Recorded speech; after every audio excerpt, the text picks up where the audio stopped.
Voz de Élite, un podcast sobre logopedia y voz de Damián Osorio.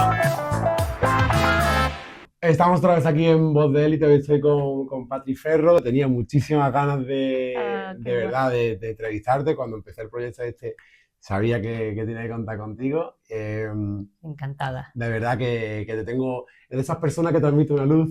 Y Qué creo lindo. que esto en el arte es muy importante. Y como, no sé, me dejo llevar mucho por esto, ¿no? Y desde el principio contigo tenía salud. Así que muchísimas gracias. Qué por- guay. Yo estoy encantada. por participar. Estoy encantada porque siempre veo tu trabajo por las redes y tal, y bueno, hemos contactado ya muchas veces. Sí, Digo, hemos hablado. bueno, te he recomendado gente, tú Sí, me has recomendado también. gente, estamos pasándonos gente el uno al otro porque sí, Lo me que encanta tu sorprende. trabajo. Así que muchísimas gracias. Bueno, vamos a hablar un poco, cuéntanos quién Bien. es Patri Ferro. Te conocen muchísima gente, trabajas con muchísimos artistas de renombre, pero bueno, ¿quién es Patri Ferro? Bueno, a priori yo siempre digo que soy una facilitadora. Bueno, me he puesto yo misma un título que es Y facilitadora de procesos creativos con la voz, porque sí trabajo acompañando la educación, entre comillas digo esto, la educación vocal con el tema técnico y demás, pero a veces intervengo en otros ámbitos que también es estos aspectos creativos que tienen que ver con componer, con escribir, trabajo con muchos cantautores y tal. Y entonces, a partir de esto, he decidido ser una facilitadora más que una vocal coach, que a veces me dicen, me presentan como vocal coach. Un poco la visión esta que tengo un poquito más abierta por el tema de la musicoterapia, me da también otro espectro, claro, de visión de la voz, ¿no? Pero digamos que soy una facilitadora vocal. Claro, a mí me encantó leer eso, ¿no? Porque realmente, claro, todo el mundo, o bueno, puede conocer, ¿no? Te van a ver el nombre de vocal coach, pero facilitadora de procesos creativos, qué bonito, ¿no? Eso es que, bueno, fue una cosa que se fue decantando con el tiempo casi solo, porque es que justamente por los artistas con los que trabajo, que empiezo a trabajar desde el minuto cero en el que empiezan a trabajar las canciones para grabar, ¿no? Entonces de repente aparecen cosas con el tema de la propia voz, que es, bueno, el aspecto sónico de las palabras a la hora de componer, la manera de abordar el repertorio en el momento de estar en la cocina, ¿no? De hacer con los compositores y en la producción. Entonces, claro, todo esto me ha llevado como a trabajar un poquito antes del entrenamiento vocal, ¿no? Y bueno, esa parte también he de decir que me encanta trabajar con los productores musicales, por ejemplo, que tengo el lujazo de trabajar con muchos productores así de estos... del estudio. Sí, en el estudio que me permiten entrar a esa cocina, ¿no? Y trabajar en equipo. Eso es algo que la verdad que adoro porque es además ver al artista grabando, que es una instancia muy particular, ¿no? La exigencia, sí. Una cosa es el directo, otra cosa es la exigencia de gira y otra cosa es el momento en el que se está grabando, ¿no? Que hay sutilezas de la cuestión vocal que hay que a veces atenderla, esta cuestión psicoemocional, energética también, que se pone en juego a la hora de preparar un material para grabar y después prepararlo para comunicarlo, ¿no? Escénicamente hablando. Son como dos tiempos diferentes, me encanta trabajar con esos dos tiempos también. Y distintos contextos, porque además la gente solo ve lo del escenario y lo que hay detrás, ¿no? Claro. Es brutal. Has tocado muchos temas que te quiero ir preguntando, ¿no? Cómo, claro, lo de facilitadora es porque, claro, no solo es partir desde lo que es el entrenamiento vocal, sino también todo lo que hay detrás, ¿no? Del proceso creativo, el proceso de también controlar las emociones, que también quiero preguntártelo sobre ello. Pero, ¿cómo abordas, por ejemplo, trabajar o qué es para ti la voz y la emoción? ¿Qué crees que hay entre esos dos, este puente entre la voz y la emoción? Ya. A ver, el cuerpo psicoemocional, por decirlo de alguna manera así más holístico, más global, tiene una influencia muy poderosa sobre la producción sonora, digamos, en términos de voz. A mí me gusta pensar la voz como algo integral, como algo que va más allá de la fisiología, digamos.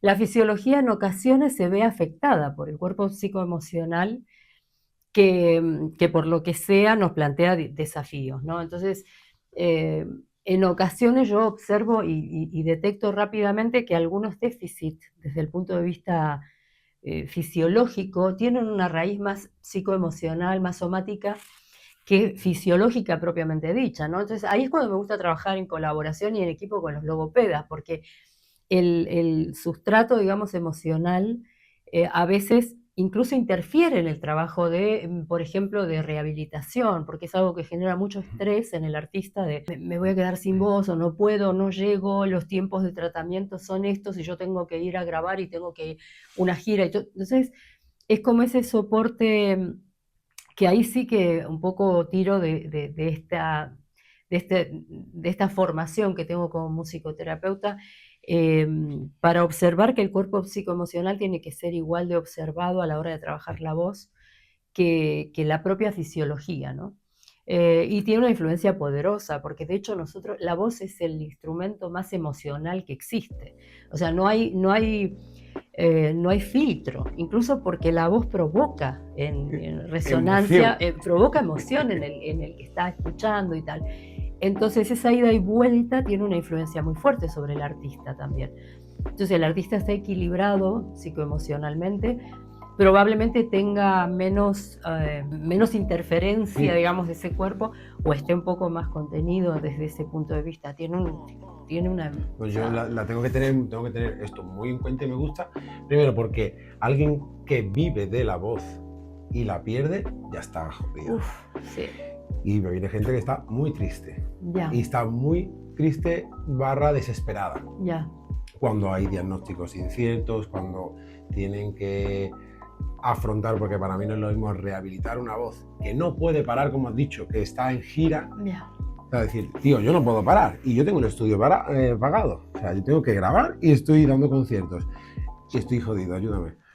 Bueno, no es lo mismo. Ya. Y ahí juega un papel la emoción brutal. Y yo siempre digo, mira, no es lo mismo que tú te hayas tomado unas mini vacaciones para recuperarte conmigo, para rehabilitar tu voz, que vayamos en la cresta, luchando en la cresta. O sea, ahí son barreras de estrés, descanso, etcétera, etcétera, etcétera. O sea que es muy importante tenerlo en cuenta y que necesitan hablar.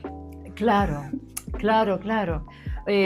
Mira, una de las cosas que es más frecuente, digamos, en el trabajo, así cuando aparece, ¿no?, esta interferencia, para bien o para mal, del mundo emocional, es que es muy difícil ponerle a veces palabras a lo que les ocurre cuando están cantando. No, esta es una cosa muy curiosa, porque también trabajo en equipo con psicólogas, incluso con fisios. Fíjate, sí, a mí me encanta trabajar en equipo. Claro, porque es que la voz es una cosa muy abarcativa. Entonces, por momentos trabajo con la fisio, en coequipo con la fisio, por momentos con el logopeda, que no solamente está para rehabilitar, a veces está para orientar también, ¿no? Es decir, y una cosa que a veces ocurre con los artistas es que les cuesta mucho ponerle palabra a lo que sienten, o bien con la impotencia de que la voz no esté en su perfecto estado, o bien cuando, estando en su perfecto estado, se pasan de la raya de exigencia, ¿no? Entonces ahí también hay que observar por dónde ir, ¿no?, desde ese punto de vista psicoemocional, para encontrar el justo equilibrio, y que la voz sea un vehículo de comunicación, pero que no lo perjudique ni por exceso, digamos, de euforia, ni por déficit, ¿no? No, para que mucha gente cree que es el entrenamiento, la rehabilitación y clases de canto. Y hay mucho detrás, solo con meter la palabra emoción, solo con meter el proceso creativo, el proceso... Sí. Qué bonito que también esto, ¿no?, que lo veamos, porque yo siempre lo digo, esto, yo necesito el otorrino, necesito el fisio, necesito el nutricionista, necesito la psicóloga, necesito a ti. Entonces, wow, ¿no? Y qué difícil es mantener, yo siempre digo, qué difícil es mantener la voz perfecta, que eso creo que es imposible, 365 días al año, ¿no? Como donde está puesta nada más, ¿no? Mira, el fenómeno de la voz a mí es algo que me atrajo siempre, básicamente, porque, entre otras cosas, porque canto desde que tengo 9 años, así. me he comunicado a través de la voz cantada y bueno, ¿Y te he ahora... escuchado cantar? Ahora, en tu grupo. claro, Qué bonito. pues ahora me toca, digamos, esta parte de acompañar, justamente por la experiencia que he tenido yo y sobre todo por las muchas equivocaciones, los fallos que he tenido yo misma como artista, de no haberme sabido cuidar en ocasiones. Entonces,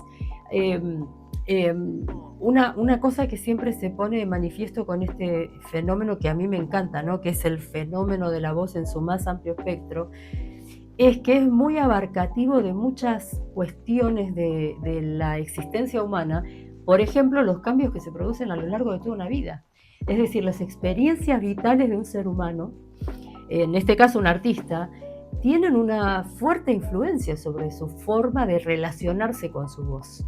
Y aquí entramos en un territorio que es extraordinario, porque eso abarca la cuestión expresiva, por un lado, pero también la cuestión creativa, la cuestión, digamos, a la hora de comunicar lo que siente y cómo lo siente, es decir, y claro, es un fenómeno dinámico que se modifica a lo largo de toda la existencia de un ser humano.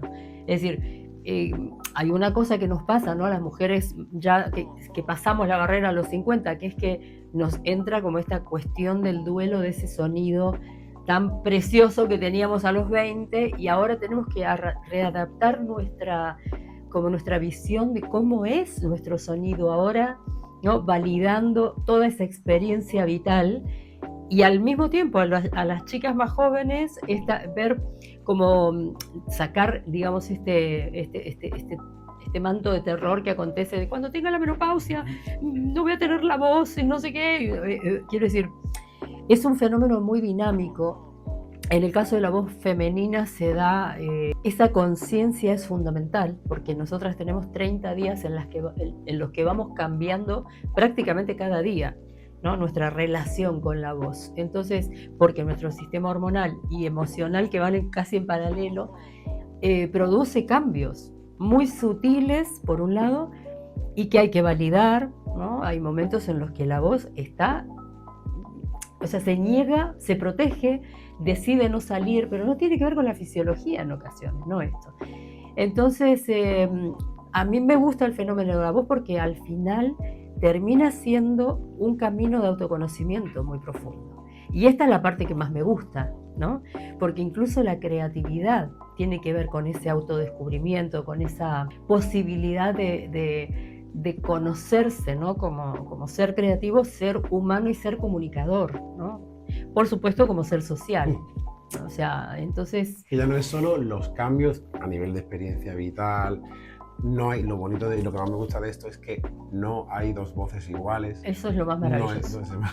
Nunca, como esto no nos va a pasar aburrido en la vida, ¿no? Pero experiencia vital, cambios a nivel, como tú dices, hormonales también, cambios por el propio crecimiento, por el avanzando, porque es verdad que es un músculo más y también se empieza a debilitar como otros tantos. Exactamente. Y que eso nosotros, la presbifonía, que aparece, ¿no? Como esa debilidad ahí, que obviamente la logopedia lo que hace es tonificar y ¿no? como el deporte para otras partes del cuerpo, ofrecer esto, ¿no? Y ofrecer, pues eso, y en otras épocas ofrecer también ese refuerzo y esos cuidados, ¿no? Pero qué bonito esto, ¿no? De que todo es siempre nuevo, ¿no? Todo es nuevo y todo suma. Yo te quería preguntar también, bueno, sabemos que trabajas con un montón de artistas, que has trabajado con un montón de artistas. A mí me llaman la atención tres que además me gustan, los quiero, los admiro, ¿no? Tanto de la parte de voz cantada que escucho de Vetusta Morla, da gusto porque se os ve súper unidos, se ve esa luz cuando trabajáis juntos. ¿Cómo es trabajar con Pucho? ¿Cómo es desde el lado de lo integral, de lo global, de toda esa transmisión que transmite sus letras y su música? ¿Cómo es esto? El trabajo con Pucho es como un hito, digamos, en mi historia, mi historia profesional, básicamente porque es el alumno con el que más años llevo de repente, ¿no? El artista con el que más tiempo llevo de manera continua. Ya llevamos 16, vamos a entrar en los 17 años de trabajo juntos y ha sido siempre un desafío. Cada nuevo disco, por ejemplo, Y en ocasiones he trabajado con otros integrantes de Vetusta también, porque ellos también intervienen con las voces y demás. Y también son muy sensibles a que, bueno, el cantante no es alguien que está solo, sino que hay un contexto de banda que hace que ellos también quieran comprender la forma en la que en este caso el líder vocal o el frontman lleva adelante todos los procesos, ¿no? Tanto el comunicativo como el de desarrollo vocal. Es un trabajo maravilloso, básicamente porque también a los dos, desde el punto de vista del aprendizaje, ¿no? de los recursos o la adquisición de habilidades y demás, cada nuevo material, gracias a que esta banda es muy creativa, y cada nuevo disco plantea un desafío diferente, ¿no? Entonces, desde el punto de vista fisiológico, energético, psicoemocional, nos plantea una apuesta cada vez de ver cómo vamos a trabajar todos los distintos periodos del material en función de ese nuevo proyecto desafío y de esa nueva propuesta, claro. Entonces ha sido maravilloso el trabajo con él y sigue siendo maravilloso porque he podido tener una trayectoria, digamos, de ver cómo se trabaja con un mismo artista durante todas. Sí, ni hablar, pero además ver cómo digamos, este disco, el otro disco, hay otros artistas con los que también llevo más de un disco. Y siempre se plantea esta cuestión, ¿no? Que no es lo mismo el disco anterior que el siguiente y la puesta en escena y todo es diferente. Pero en el caso de Pucho es como el que llevo más tiempo históricamente, digamos, viendo cómo nos adaptamos a cada nuevo desafío, ¿no? Y porque además nos permitimos el espacio, por eso también a lo mejor es por eso que estamos tan vinculados el uno al otro, porque nos permitimos un espacio de mucha exploración. Yo con Pucho en términos técnicos, de recursos y tal, hemos puesto como en juego esta cuestión creativa, justamente de ver cómo resolvía su propio cuerpo distintos desafíos vocales para expandir recursos, por ejemplo, ¿no? Sabiendo que los límites son la salud vocal, que no nos vamos más allá de lo que la salud vocal nos permite, pero ver cómo cada vez expandimos un poquito más los límites, ¿no? Y ver cómo ese cuerpo, que es muy particular y es él, va readaptando, ¿no? todo su sistema al nuevo desafío. Entonces esto de alguna forma ha sido una referencia para el trabajo con otros artistas. Es como que mucho me implicó a mí el máster en creatividad pedagógica, ¿no? Aprendisteis los dos todo el tiempo. Exactamente, hay un intercambio. Yo siempre lo planteo así, el tema docente con la voz también, porque lo que hago es aprender de ese, le denomino sistema además a esto, que es el cuerpo físico, el cuerpo energético, el cuerpo psicoemocional. Trabajo con un sistema complejo y cada uno tiene una forma absolutamente individual de resolver. Entonces a veces hago ejercicios a medida por eso, porque de repente un ejercicio que le doy a Antonio Dar de Bogotá, ni se me ocurriría pasárselo a Valeria Castro, para darte como las antípodas de lo que sería un rocker frente a una cantautora con sus o yo qué sé, o bueno, afortunadamente esto que decías, ¿no? La diferencia entre las voces, que es un universo extraordinario. Yo qué sé, dos cantantes, por ejemplo, Marilia Monzón, con la que trabajo, y Valeria Castro, las dos son cantautoras, vienen de la misma tierra y son un universo absolutamente diferente cada una, y eso es extraordinario, porque desde el punto de vista de la pedagogía te obliga también a indagar a cómo resuelve, ¿no? Yo soy un poco también, he de decir que soy un poco enemiga de la farmacopea vocal, de los ejercicios estándar. Soy un poco enemiga de esto porque llevo gente tan diferente entre sí que he aprendido que, teniendo una base sobre la que partimos de la salud vocal, cada artista es un universo absolutamente diferente, coexistiendo con particularidades, digamos, de cada proyecto, ¿no? Entonces, esto es también lo que me permite a mí mantener viva esa inquietud por aprender, básicamente. No, yo lo veo así también, en plan, cada paciente para mí es un aprendizaje, porque es una vida distinta, porque es verdad que un ejercicio de una persona que está más tiempo en el estudio que otra que está todo el rato en un coche o moviéndose, porque voz profesional, que es mi especialidad, no solo engloba cantantes, sino todo el mundo que gana dinero con la voz. Claro, claro. Y entonces no es lo mismo el que está en un sitio que el que se está moviendo. El mismo ejercicio, la misma herramienta no sirve, porque a mí lo que me interesa es que me cumpla los periodos de rehabilitación. Entonces hay gente que hay que darle otro tipo de herramientas para cuando están conduciendo o cuando están moviéndose y no están en un sitio. Entonces, y lo que aprendemos también de eso, yo siempre lo digo, que esto es compartir, ¿no? Y si yo lo veo así, yo creo que parte de mi esencia o de que me vaya mejor o peor es que soy yo, y como soy yo y parto siempre de la humildad de compartir, de aprender, y eso yo creo que esto en el artista y en el arte es esencial, ¿eh? Sí, Es esencial. sí. Yo también, algo has dicho muy interesante, que es verdad que es bonito, ¿no? Que tengas que intervenir también, o sea, que sea como Pucho el centro, ¿no? Pero que tengas que intervenir también en la banda por temas vocales, por temas creativos, por temas de... Y yo como músico es algo que también, que es importante, y me siento así siempre, ¿no? Como el pianista del grupo con el que tengo, al final, ¿no? Es como un hermano, ¿no? Una misma mirada ya te hace estar en sintonía en la música. Total. Los procesos de creación son más fáciles, sabe por dónde voy a tirar con la guitarra, ¿sabes? Y eso con un desconocido, puede ser mejor o peor, pero simplemente por ser desconocido, el vínculo yo creo que en el arte es súper importante. A mí como le digo siempre, digo, no me faltes, ¿eh?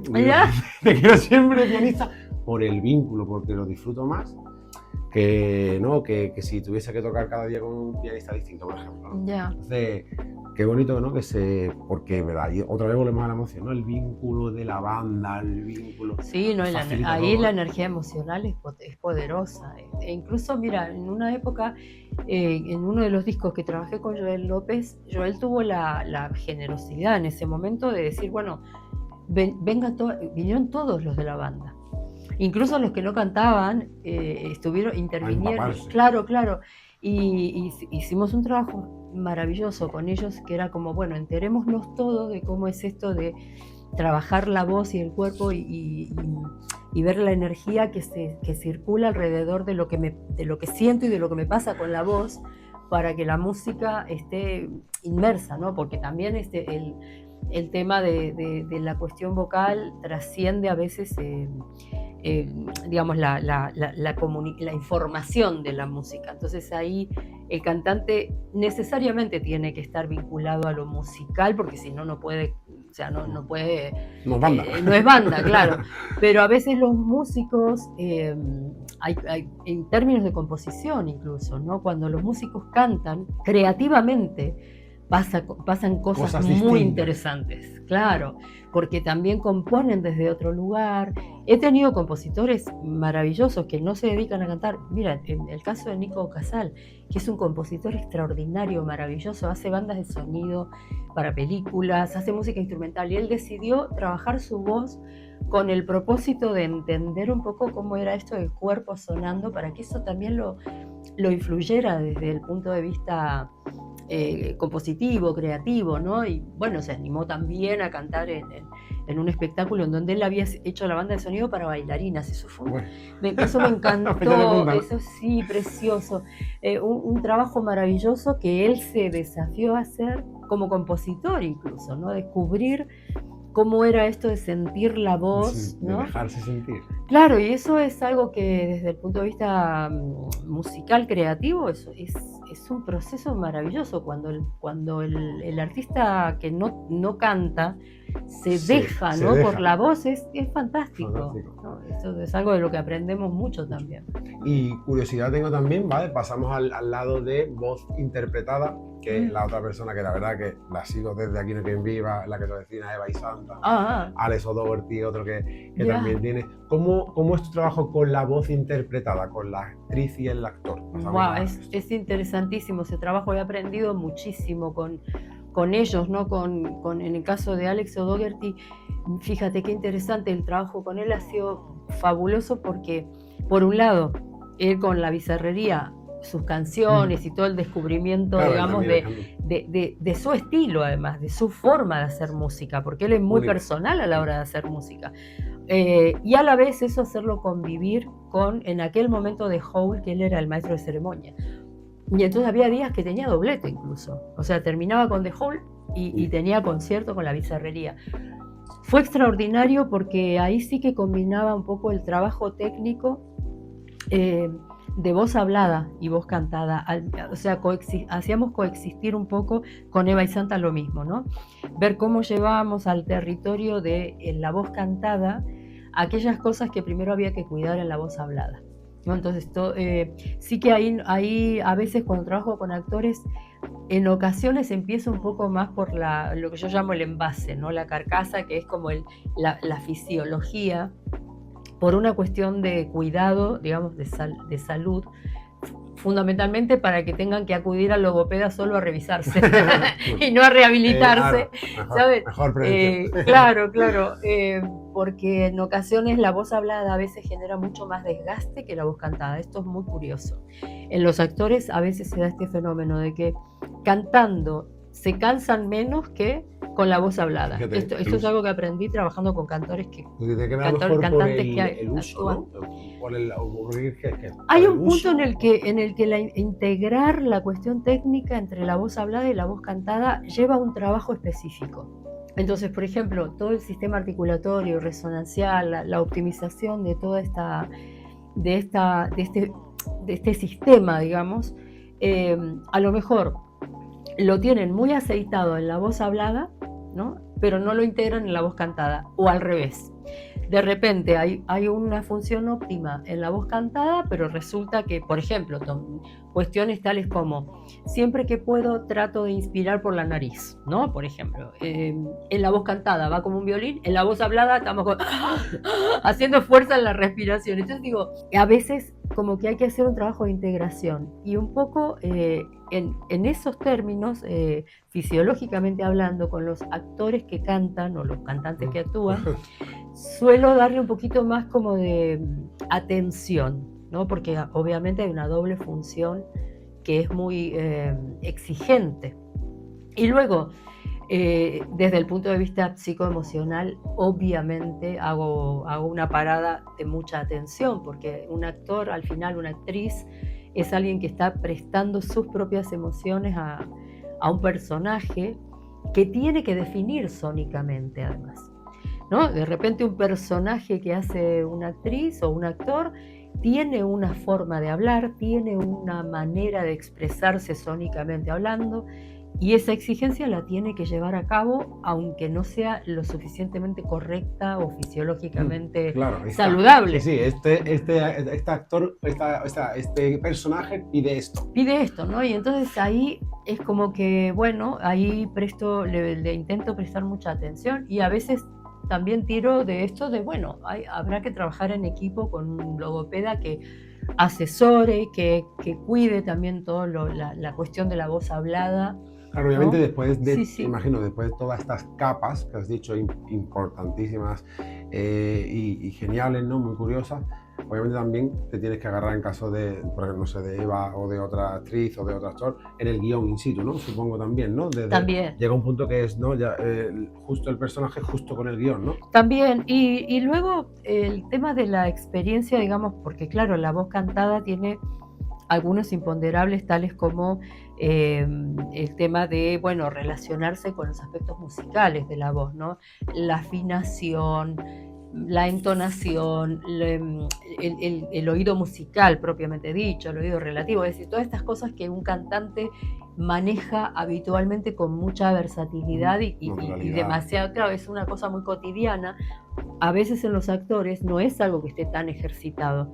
Y este es el segundo parámetro con el que nos detenemos a trabajar como, bueno, yo siempre he actuado, canto en la ducha, pero resulta que ahora me toca desarrollar esta función que es cantar y tengo que tener unas condiciones, digamos, vocales que impliquen que pueda afinar, que pueda entender, ¿no? Los aspectos musicales de la obra. Entonces ahí, bueno, trabajamos mucho con el ámbito de lo que es el oído musical puntualmente, ¿no? Y cómo llevamos al territorio vocal ese entrenamiento. Que se cree mucha gente, siempre lo digo también cuando puedo, ¿no? En alguna formación, en algunas charlas, ¿no? Digo, si os creéis que solo es calidad vocal, no hay nada de la melodía, volumen, el ritmo. Entonces, no es solo esta es una máquina tan perfecta y tan desagradecida muchas veces. Claro, sí. que hay que tocar tantos puntos, ¿no? Y bueno, por eso lo de que es bonito esto, ¿no? Como en la música, que no dejamos de aprender nunca, no vamos a tener la receta final nunca y qué bien, ¿no? Quería hablar también, importante, porque además me pasa con muchas pacientes, sobre todo en el ámbito de la voz cantada, que trabajo, como sabes, mucho con el flamenco, mucho con cantadoras, y esto es algo que en un post, en un artículo, recuerdo que me contestaste en las redes, y algo muy bonito que se me quedó grabado a fuego, que es, y que además lo sigo, el otro día en una charla lo nombré, digo, mira, Patri Ferro hasta este punto también de organizar la gira en torno al síndrome premenstrual, en torno a tus ciclos menstruales. ¿Cómo es esto? ¿Cómo se organiza esto? Me parece súper interesante. Esto es una cosa complicadísima. Por un lado, digamos, tiene que haber, digamos, a veces se puede, otras veces no se puede, porque cuando tienen giras con, digamos, épocas de festivales en los que las fechas son las que son y la cantante tiene que rendir, porque hay una agenda de conciertos o de repente se está presentando disco, ¿no? Y están de gira. Cuando se puede, yo siempre intento que no caigan, ¿no? Sugerirle de, bueno, a ver si podemos negociar con el manager que justo no caiga la fecha, pero bueno, a veces es inevitable que las giras son las giras. Entonces ahí lo que intento hacer con las chicas, sobre todo, es observar que hay estrategias físicas de prestar atención, que si tengo que ir a grabar, ahí sí que me puedo organizar a lo mejor un poco mejor el calendario y sí puedo evitar ponerme no me coincidan. Pero si no lo puedo evitar, tengo que elaborar estrategias físicas y energéticas, digamos, y neuromusculares, por llamarlo de alguna manera, como para optimizar el sonido tal y como lo voy a tener. ¿Vale? Entonces, no voy a poder tener la voz lo mismo de brillante que cuando estoy ovulando. No voy a poder, porque básicamente, incluso emocionalmente, no voy a estar igual de eufórica, ¿no?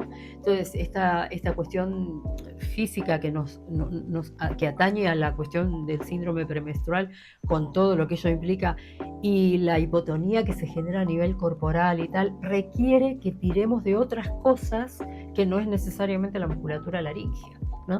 Y es un error que todas hemos cometido alguna vez. Yo siempre cuento en la experiencia, se lo cuento a las chicas cuando están con esto de menstruando o el síndrome premenstrual.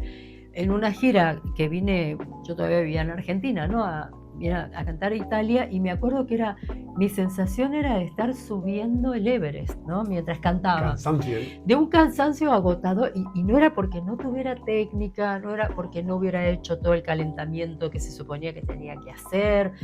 Y aún así, incluso la percepción de lo que yo estaba haciendo estaba distorsionada. Como pesada, ¿no? Estaba pesada, la voz sentía como hay unas flemas ahí que no se terminan de acomodar. No llego a los agudos como, ¿no? Con la precisión que quisiera. Bueno, era como un listado de déficits. Y claro, ¿qué pasa cuando tú percibes, ¿no? Incluso el sistema perceptivo se modifica, porque yo escuchaba todo mal. O sea, yo escuchaba que mi voz no estaba, escuchaba que mi timbre no era el que necesitaba en las canciones que estaba haciendo. Bueno, en fin. Entonces, de esa experiencia, que fue incluso muy traumática, yo me volví a Argentina pensando, lo he hecho fatal, qué horror, qué concierto tan espantoso. De eso al final terminó siendo como una magnífica experiencia para empezar a discernir, ¿no? Qué cosas realmente estaban pasando en ese concierto, que bueno, me lo llevé filmado, entonces después lo pude ver, analizar. Y qué cosas eran imponderables de la situación en la que yo estaba, ¿no? En ese momento estaba menstruando, Y, y ver poco a poco cómo iba a solventar y qué estrategias iba a utilizar. De compensación, ¿no? Exactamente. Claro, yo, Exactamente. desde mi punto de vista, ¿no? A mí lo que ocurre es, lo que yo veo en clínica es, ¿no? Pérdida de agudos, o sea, está en la mesa, más soplosidad en la voz, más aire en la voz, menos contacto cordal, más fatiga vocal, mayor deshidratación.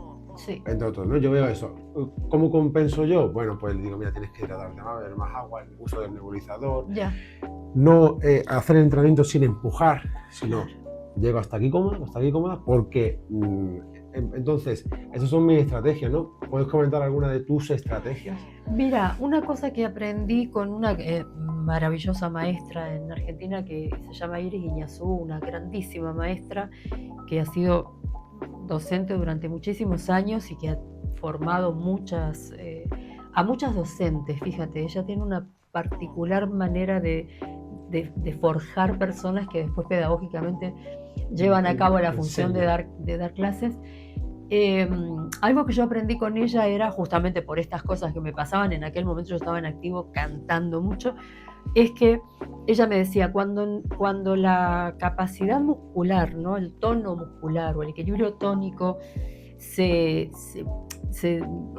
apaga, ¿no? O se ve disminuido de alguna forma con esta cosa medio de hipotonía que no te deja llegar a los agudos, la primera estrategia es que la proyección del sonido empieza a ser deficitaria. Y como yo siento ese déficit en la proyección de mi sonido, que se me cae un montón de cosas. Claro, y empiezo a hacer fuerza, porque lo que yo quiero es sentir que mi sonido se está proyectando con eficacia. Entonces ella me decía, tenés que buscar estrategias articulatorias y de tu sistema resonancial para no hacer fuerza muscularmente, pero sí que tu articulación permita, ¿no? Que tu sonido se proyecte con eficacia.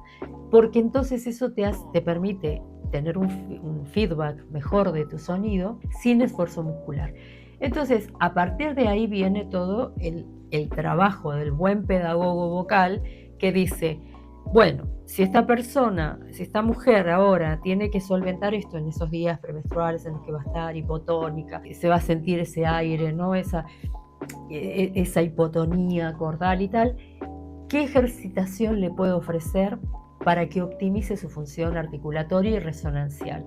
Que utilizándola de manera muy eficaz, proyecte su sonido sin esfuerzo laríngeo. Obviamente aquí viene la capacidad de aprendizaje del pedagogo, que se curra hago este ejercicio, estas escalas. Claro, disciplina, adherencia. Claro, ahí es donde se nota también el trabajo de investigación del pedagogo, ¿no? Que esto es algo en lo que yo insisto un montón. Dar clases, en realidad, eso es tener mucha vocación de aprendiz. A mí me encanta aprender, por eso doy clases. El día que no puedo hacer, me aburro, me dedico a la jardinería. O sea, a mí me encanta. Claro, a mí me encanta aprender, por eso digo, esto plantea ese desafío, ¿no? De qué tipo de ejercitación le puedo ofrecer según las características de esa persona, además, porque cada cuerpo es un universo. Entonces, si esto desde el conocimiento de la persona, digo, ¿qué ejercicio le puedo ofrecer para que optimice su función? Y esto va a tener que ver con las cualidades de esa persona. Es decir, probablemente si hay para darte un ejemplo, una persona que tiene la tendencia a utilizar mucho su sonido en el paladar duro, probablemente, o sea, llevar mucho, ¿no? Al paladar duro el sonido y tal, probablemente a esa persona le vaya a costar un poquito menos que le dé ejercicios que sitúen en máscara, ¿no? Su sonido. Pero a lo mejor le va a costar otra cosa, ¿no? Soltar la mandíbula, yo qué sé. Entonces es para cada persona ver qué le puedes ofrecer. Claro. Sí, lo he entendido como que es llevar en vez de el esfuerzo de esforzarte para llegar, es el esfuerzo de buscar otra estrategia de compensación más saludables. O sea que, como por ejemplo has dicho, en este caso, ¿no? Reforzar la articulación, etcétera, etcétera. Creo que es más fácil y más sano reforzar algo, una cualidad, que reforzar el empuje, por ejemplo, ¿no? Claro. También porque Yo entendí en este ámbito, entendí un poco que por ejemplo, el centrar la atención en la capacidad inspiratoria, por ejemplo, es algo que a veces, en ocasiones, resulta muy complejo cuando estamos con cierto grado de hipotonía, ¿no? Durante el periodo Sí. de premenstruales, el abdomen está como inflamado, cuesta El mucho malestar sentir, general. claro, no pongo el foco de En una atención cosa, a lo claro. mejor en eso, ¿no? Mira, tenemos la respiración deficitaria, vale, a ver qué hacemos, ¿no? Entonces, es como un poco observar el cuerpo, digamos, teniendo en cuenta esto. Y es algo que hablo mucho con los productores musicales.